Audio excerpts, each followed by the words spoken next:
Welcome to this special conversation where we are taking a deep dive into the energy sector reforms, far-reaching reforms which were triggered by President Uhuru Kenyatta, whose intention is to scale down power tariffs in this country by as much as 33% based on his announcement on Mashujaa Day in 2021. And we are privileged to have the Cabinet Secretary in charge of this ministry, Madam Ambassador Dr. Monica Juma. Welcome on set.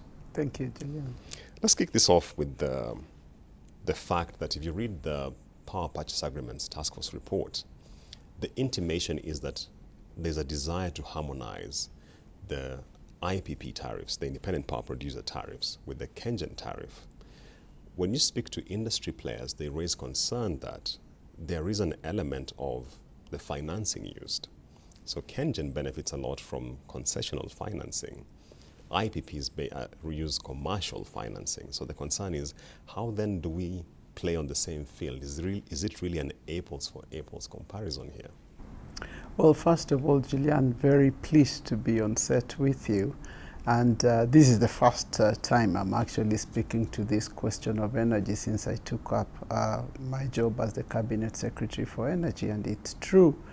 I think the fundamental issue around here is the ongoing reforms in the energy sector. But other than answer the first question around comparison of KenGen and IPPs, I think it is important to place this in context, that these reforms are about the entire value chain. It's about, in order that we can deliver the constitutional mandate, which is to provide Kenyans with clean, sustainable, reliable, low-cost energy. That is the essence of this. And you cannot look this just at one section of that value chain. Yes, generation is important, but you would have to look at the entire value chain from generation to transmission through to distribution. Having said that, it is true that KenGen is one of our key players in the generation side of things. And it is also true that at this point they are generating at the lowest cost. But and there's a whole set of factors that are explaining that. It's not just the finances, far from it. It also has to do with the management and all sorts of the competency in terms of the technology. There's a lot of things. So to just say, you know, are we the same and are we, and frankly, we are looking at a whole set of things. It doesn't mean even within the IPPs themselves there is consistency. You know, so to just sit down and say, you know, we are one group versus a KenGen thing is not exactly factual, and it's not the truth.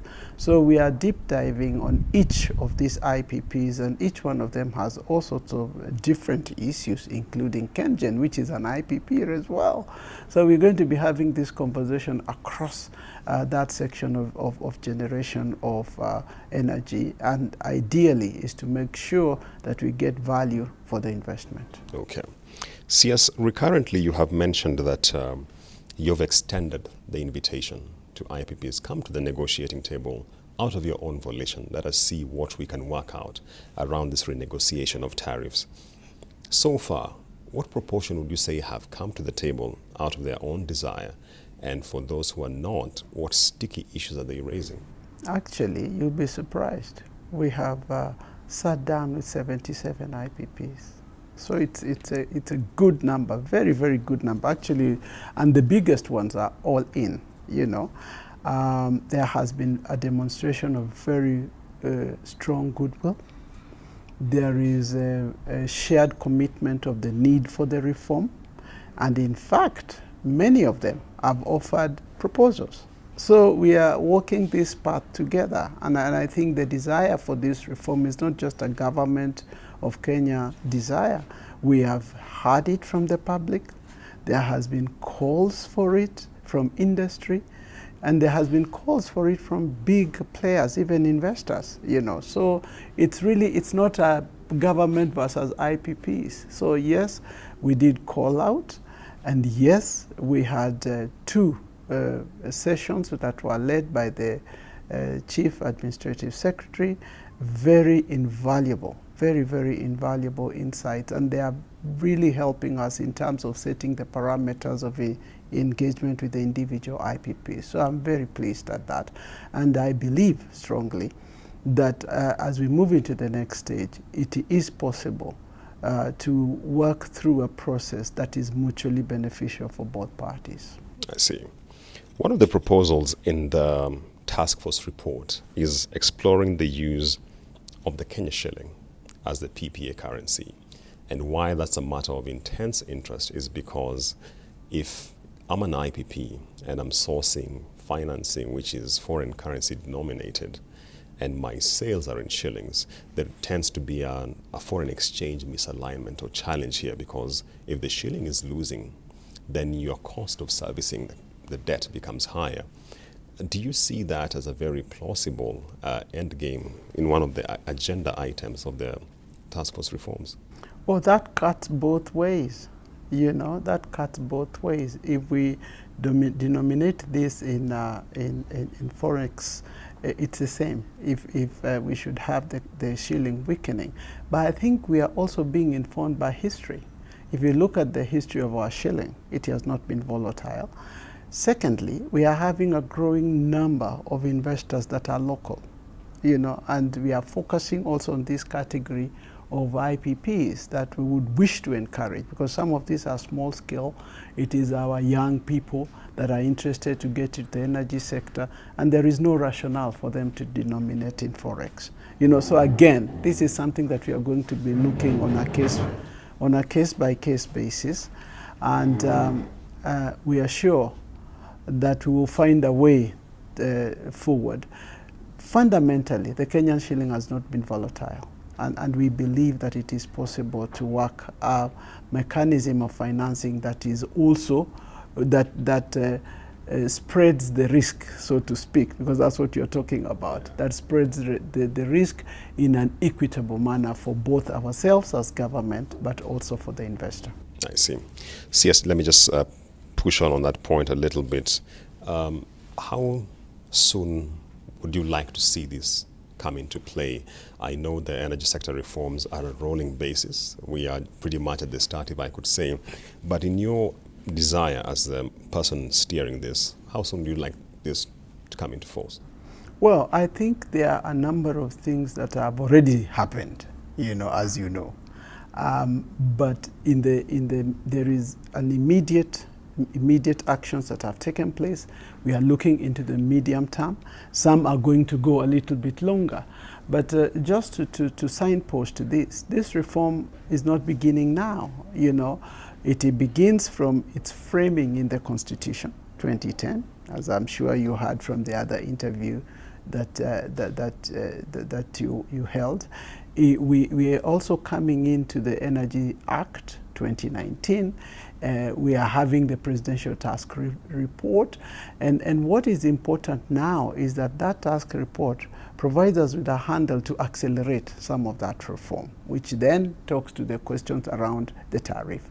But we are also having institutional reforms around the alignment of mandates. You know, there has been a lot of work around how do we make sure that our entities that are dealing with generation focus on generation, that we have an ISO, you know, independent systems operator, which is now the KETRACO, that we focus on rural electrification. You know, that alignment of mandate is ongoing now. So a lot of things are happening. Some are going to be short term. Some are going to be medium term. Some are going to be, might take a little longer. For instance, we're talking about the power market, and we are in the process of creating the regulations and things like that. That will not be this month, but there's no doubt that in the medium term we are going to go that way. It links, of course, to the development of the power pools, you know, and therefore the generation lines along that, which takes a little bit longer than a year maybe, but we are moving in that direction. So depending on what reform you're talking to, I think what my task is and how I define my task is to create the momentum along that pathway, you know, and of course this goes to the bigger global agenda of decarbonization, you know, and where we are talking about, you know, how do we maximize our renewables? Within the national aspiration, we believe that by 2030 we should be fully green. But there's also conversation about green hydrogen, And so this is a story that is going to be evolving, and it is quite exciting, frankly, given the vanguard role that Kenya is playing. Yes, I'd like to speak a little bit about Kenya Power. One of the world over, tariffs should be cost reflective. And the question that begs now is that if you scale down the tariffs from what they were by 33%, will it be cost reflective? Will the utility be able to recover its operational costs, recover its capital costs in terms of debt financing? Does that come across to you as a potential challenge, even as you roll out these reforms? Well, there is no reform that is easy, and especially on an entity that has been somewhat trying to turn around, okay? But the signals are there for anybody to pick. The last financials of KPLC are on an upward trend. The last 3 months since I arrived at Energy have been indicative in terms of just improving efficiency and what that can do. Our own technical losses are really unacceptable, and so just focusing on those things, and we have experience across government, whether you're talking about KPA, whether you're talking about KMC, small as it is, or whether you're talking about the transition from telecoms to Safaricom. I mean, we have examples. So what you do, you do not hurt a company by making things right. You actually improve it, and that is what we intend to do and what we are doing with KPLC. Is debt restructuring on the table? Because in the last cycle, we do understand there was a bit of it undertaken, and in light of COVID, understandably so. But going forward, do you see it as still in the menu of options? We are going to have all options will be on the table, are on the table. It is not a future thing, And, but most fundamentally, we are working on a number of pathways, and I think some of the pathways can actually deliver a huge factor of transformation, and those are some of the ones that I'm paying close attention to, actions that are going to give me quick returns, because as you rightly observe, if you're going to do a tariff reduction of 33, you really have to match it with productivity at a higher level than that. And that's what we are paying attention to. Okay. Industry players will argue that the immediate focus should have been on scaling down significantly the technical losses. And maybe what is needed is more clarity in terms of what is actually being done. Because for many, they will argue that's actually the elephant in the room. Well, I don't think it's one thing. I think this is a big ship, and we are turning it at the same time. Some parts of it will move faster, and there is no doubt that the first 15% average of tariff reduction has benefited a lot from taking away some of that technical losses, system losses within KPLC. But I believe we can do more.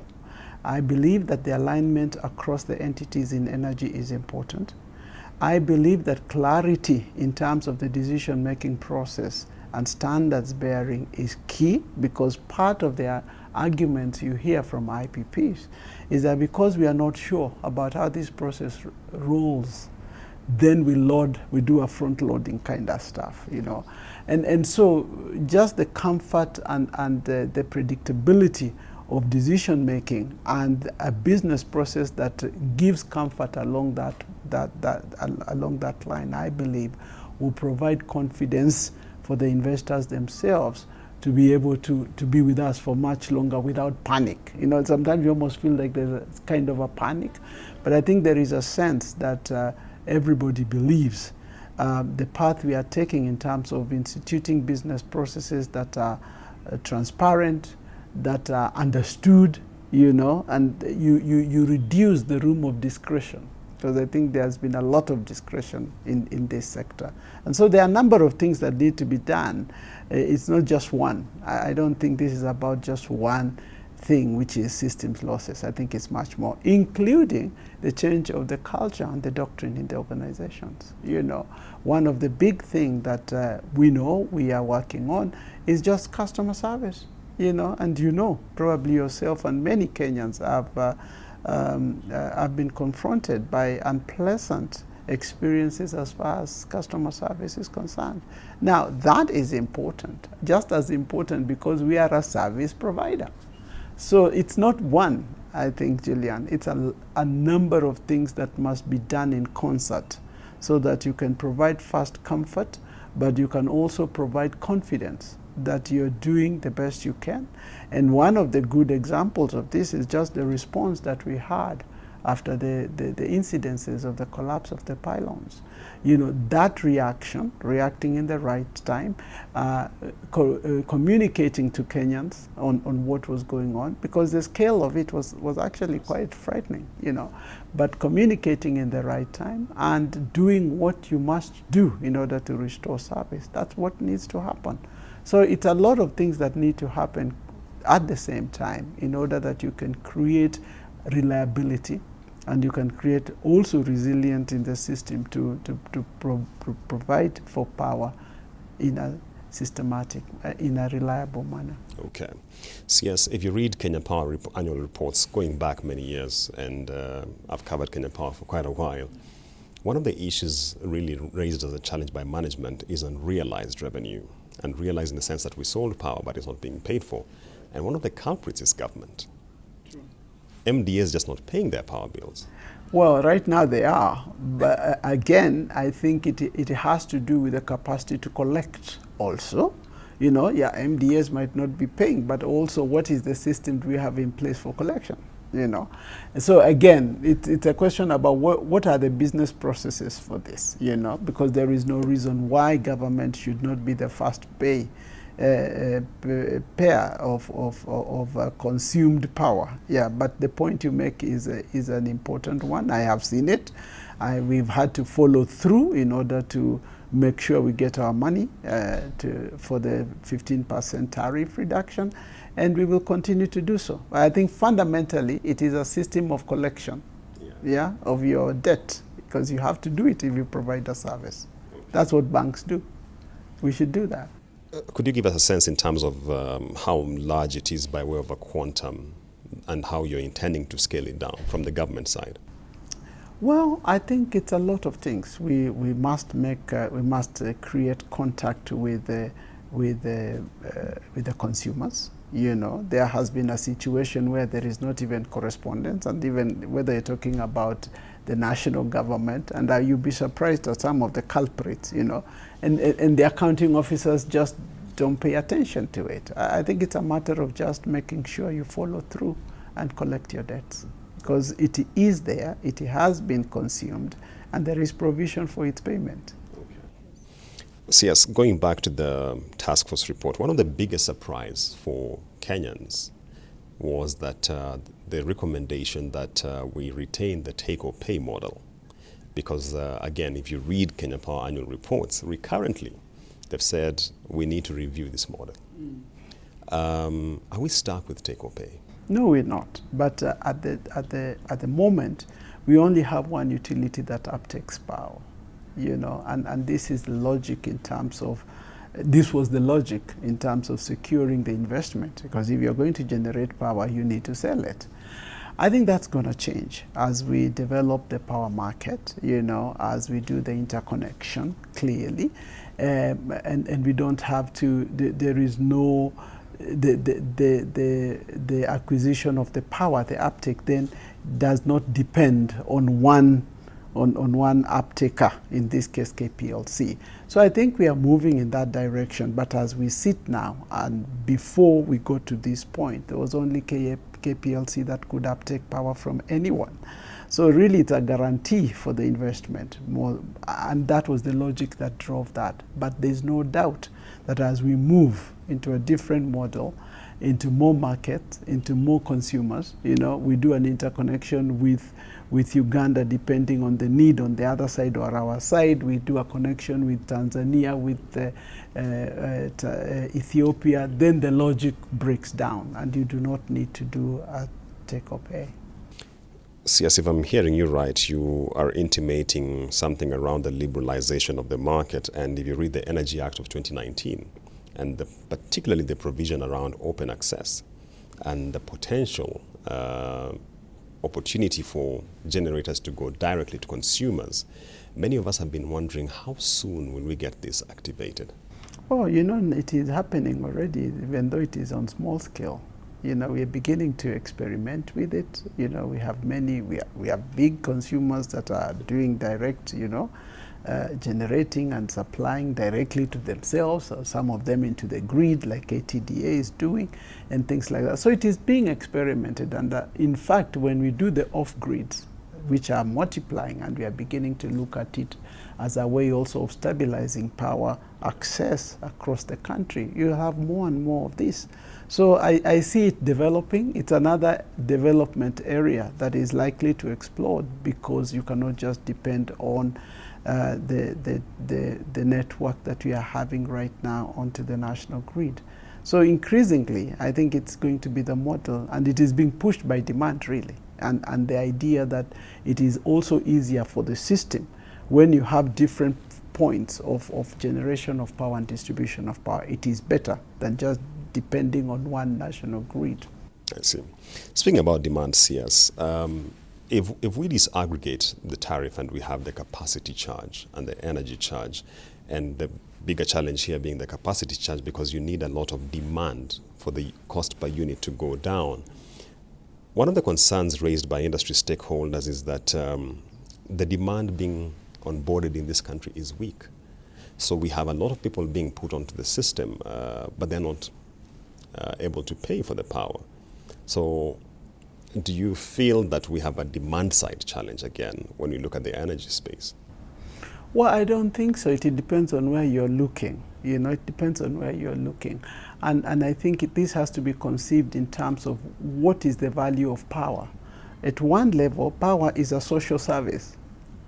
You know, and I think there's a big debate about, you know, they are not paying, it is not cheap, is it expensive? I mean, it depends on where you're standing in this, you know, in this quantum. So at one level, power is a social service, you know, and that is the logic of the last mile, you know.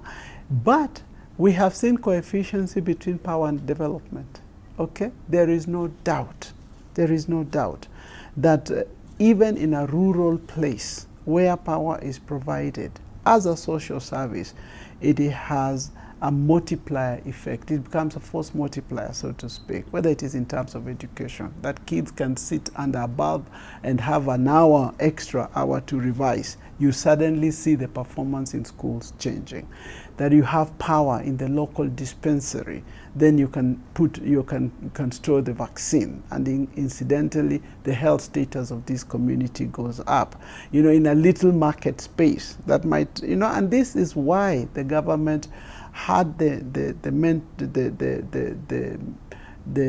presence of mind to say it is not about the payment, it is about the service, because the impact of that in terms of value addition is greater than just lighting a bulb and whether you're going to pay for that bulb or not. Because I've had a lot of discussions after I've gotten into energy about how it is not about the energy being expensive, it's about it being reliable. That's what we need to do. No, we need both. We need it to be reliable, and we need it to be cheap, so that we can drive the economic activity and productivity around it. So really it depends on where you are sitting in terms of this argument about demand okay. and charges. So maybe to stick on to that question, do you see much wiggle room for this country to scale down the capacity charge? Because it's a very big challenge. Yeah. Because as long as the demand is not growing as fast as the supply is, if I'm an IPP and I undertook to supply this power, the fact that it's in I've given capacity, I will charge Kenya Power. Yeah, that is true. I mean, I think we are having, but that balance can only be narrowed by productivity. And I don't think it should be narrowed by taking away the service, even from those who cannot pay. Again, we come back to the question around equity, you know, and justice, frankly. The fact that you are unable to pay for a service, does it mean you should never access it? And it's a big debate that is kind of running around in the universal healthcare. You know, it's the same kind of debate. For me, I think the demand for power in our country is going to grow, Julian. This nation has been placed by history to drive not just itself, but the region. Yeah? And that reality, that responsibility can only be powered by power. You know, and I think it is very important for people to understand this, because it is, when we begin talking, it's not just power for the household, it is power for the value that it adds, you know. And today, I mean, everybody going to your rural area, you don't have to go to the nearest big city for a haircut. You know, you just walk next to your door and you get a haircut. Now, that doesn't cost, you know, perhaps what you would want to pay in the economic sense of the energy, but the multiply effect, which makes it possible for you to work from your village, even if there is or there is not COVID, because you can be connected, that contributes far more in terms of driving the economy of this country and elsewhere. And I think this is what explains our economic performance, frankly, you know. So it is not a discrete thing. It must be seen in terms as a centerpiece. If you are doing a puzzle, as a centerpiece that completes the entire puzzle, which is the development aspiration of this nation and its leadership in terms of the economics of the region and beyond. Okay. On January the 14th, the Energy and Petroleum Regulatory Authority gazetted KETRACO and designated it as the systems operator. And we understand the rationale behind this, but the question looming outside here is KETRACO itself really independent in terms of exercising this mandate? Yes, of course. I don't know what independence means in this case. Well, you know, in the case of Kenya Power was a seller, and at the same time is a systems operator. So there was a bit of conflict of interest in terms of dispatch of power. KETRACO, we understand, might not be selling power, but KETRACO is 100% state-owned, and government also has a stake in Kenya Power. So there's a question around the independence here. Well, I think every entity here, to just answer this from a broad perspective, every entity here is governed by a whole set of regulations, laws and regulations and frameworks and things like that. And the idea of designating KETRACO actually as the systems operator was driven by an analysis that was trying to disaggregate the interests, disaggregate the interest, but also to align, again, the value from end to end, the value, so that when you carry the power all the way to the point of distribution, you know, and what the process that is ongoing now is the development of the regulations around that, precisely to answer that question about how is it going to be operating. And it's a whole set of issues, actually. It's not just that. It's a whole set of issues even around capacity, you know, how do we then deploy this capacity to make sure that the entire system, you know, the entire system can operate independently of, I don't know why you're saying government, they are still doing the system, the government is still there now. I don't know why when they are systems operator, then government becomes larger than it is now. So I don't think it's a matter that has concerned us, but there's a lot of discussions about the modalities of doing this, precisely to make sure that it improves the efficacy of the entire system and of the dispatch. You will probably know the task force had lots of submissions and a lot of issues, even in the public, around this dispatch. You know, so it is a matter that has been occupying us a great deal, precisely to answer to some of those concerns. Okay. See, as you spoke very optimistically around regional power pools, and we know they've been in place for a long time, but not really taking off, and really largely because of infrastructural hurdles. What are we doing from the Kenyan side to ensure that then we begin to leverage on some of these opportunities, like the East African power pool? If there's a surplus in Uganda, why not get it? If we have surplus, why can't we? We are doing that actually with Uganda, and the discussions with Ethiopia at an advanced stage. In fact, my counterpart will be in the country the next 2 days, precisely for that conversation. So there's a lot of work that is going on. It's just that it's not in the public, and we are aware and very keen to really drive this to its logical conclusion. So that, because it is only until we have the transmission lines and all the infrastructure in place that we can then move to the next step of actualizing this. But the Ugandan one is working, it's up and functioning. And it is very, very important in terms of stabilizing the western part of our country. Okay.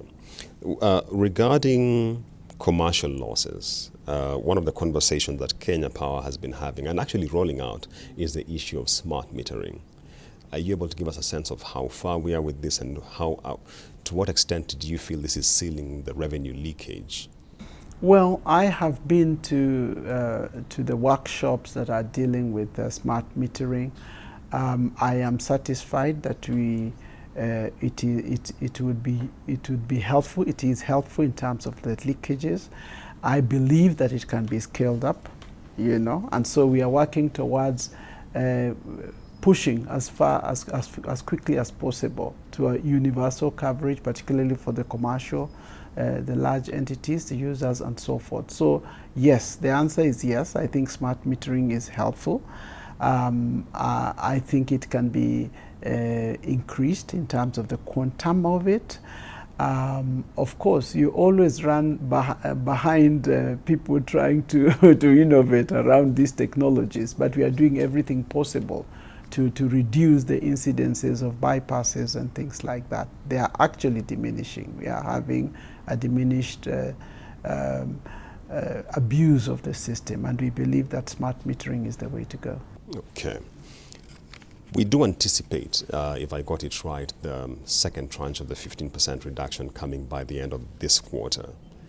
Are we still on course for that? Do you think it's feasible? Yes, we are. Yes, we are. You know, the week before we gazetted the tariffs, I was looking at a lot of your media engagement, and there was almost hysterical, you know, denial about the possibility of the 15%. And when we did it on the 7th, there was almost dead silence. Somewhat people didn't believe it.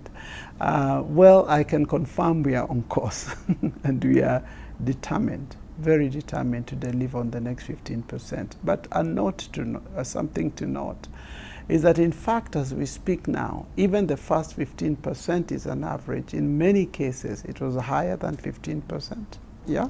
Especially the lifeline tariff. Absolutely, absolutely. And some of it we calculated to 23, 25%. So this is happening, and it is irreversible, as I have said. It is going to happen. So yes, we are on track for it. KenGen and Kenya Power are some of the entities which were listed by the International Monetary Fund as entities in need of restructuring. And the question that we have is the option of the government scaling down its stake in these entities on the table? Because that has been tabled as one of the ways through which we can ease the burden it exerts on the exchequer by way of bailouts, particularly for Kenya Power, every so often. Well, you know, as I've told you, every option is on the table. It's a matter, as they say, the devil is in the detail. But our focus, the strategic end game that we have put our eyes on, is transformation, to make sure that we deliver on low-cost power that is reliable and that is sustainable. And I think this is very important. Again, to repeat that to do so, we think that we would have to look, and not we think, we are looking at the entire value chain, because you can't just look at an institution. We are looking at everything.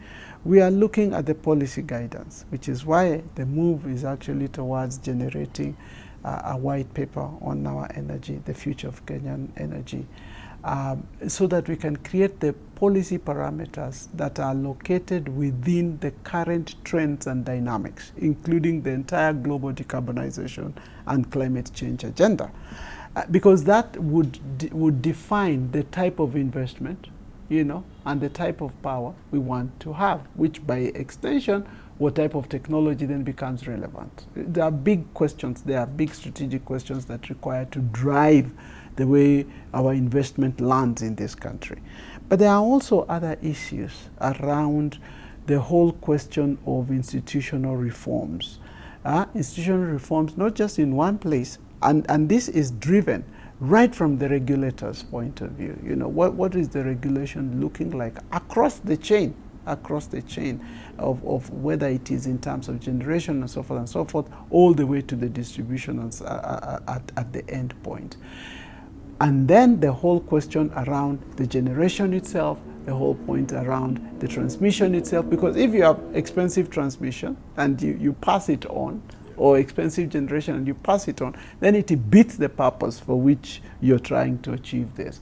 So we are not focusing just on the KenGen as an entity or KPLC as an entity, but the entire ecosystem, because we think that is the only way to provide for our country a resilient, robust system infrastructure from end to end that will deliver the energy that we are looking for to power our growth as a nation. Okay. CS, in the fourth quarter of last year, that's 2021, there was celebration when Kenya's peak demand shot to 2,036 megawatts. And the flip side of this, and what is being raised as a concern, is if you consider 2,400 megawatts in installed capacity, the question is, do we have enough residual, the buffer between our peak demand and what is installed?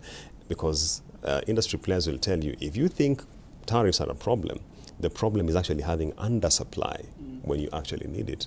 Does that concern you, CS?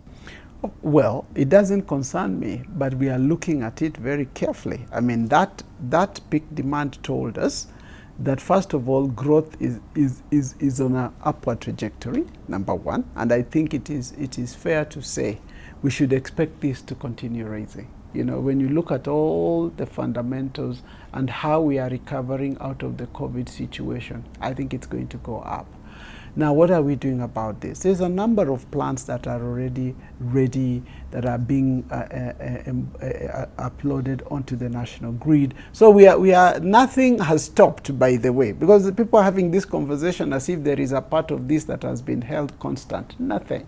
I've told people that we are in the process of mending our plane in flight. Yeah, nothing is stopping. So we are watching this chain, we are watching this value chain constantly, you know, to make sure that we do not dip, you know, we do not get to a point where the demand surpasses our installed capacity, so to speak, and we are watching that very carefully. A fortnight ago, this country dealt with significant bouts of outage. What scale of impact, in your assessment, did this have? And two, I know this matter was taken up by the DCI, but what are your findings thus far? Well, that was a bit of a shock to the system, there's no doubt. I think I want to commend the staff in terms of their response. It could have been far more dangerous and worse than it was. And I think that was mitigated by the speed at which we responded. We were lucky, we identified some of the weaknesses before something tragic happened, like in Naivasha. And that kicked in, although we knew we were supposed to look at the system, it kind of hastened that action. So I can say certain things. One, that we have looked at the entire infrastructure across the country to establish its state.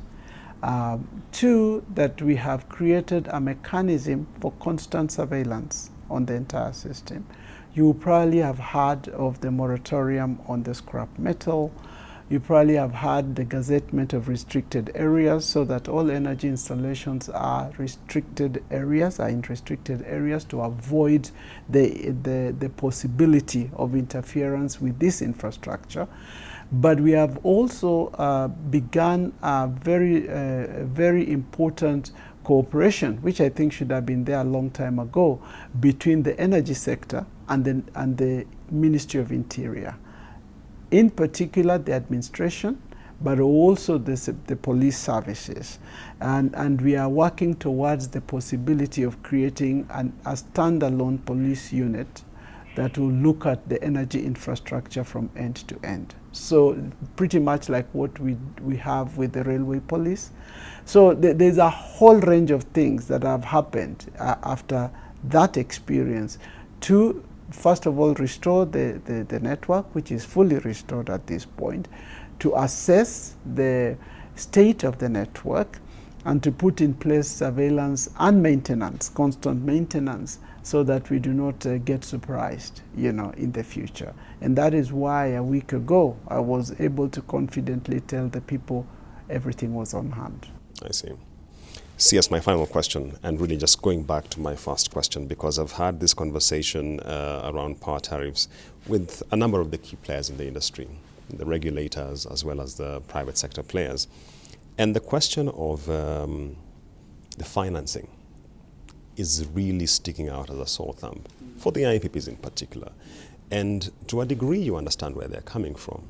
Because if I take a loan at the commercial rate, someone is taking a loan at a very subsidized rate. Why am I expected to scale down my cost to their level? Well, let me tell you one of the facts that I have found I have discovered, let me put it this way. The return on investment for most IPPs in our country is abnormally high. So there is no IPP that is in Kenya, and I can say this on camera, that is running at anywhere near a loss. Okay? And in fact, comparatively, because we are doing this in a world where this happens, this is happening, so there must be a degree of comparability, So, and facts don't lie, facts do not lie. So we are going to be directed by facts in this conversation. We are hoping that our investment, some of them who come to Kenya because they believe in the potential of Kenya, and to develop, and that is why they are here. And none of them is running at a loss. I have not come across any that is running at a loss. So I think this conversation is being overplayed, and the juxtaposition with KenGen is exaggerated to a large extent. So I wouldn't spend too much time on it. We will be dealing with this on a case-by-case basis, guided by facts. This is not about targeting IPPs. As I've said, I believe strongly that we could have a conversation that leads us to a mutually beneficial place. Renegotiations of IPPs is not Kenya specific. It has happened in many jurisdictions, developed and developing, so nothing new that we are trying to do. All we want to do is to make sure we can deliver on energy, which is the primary objective of both parties, and that we do it in a sustainable manner, that we do it in a manner that spreads the burden on both ends of this table. Okay, let's close this now.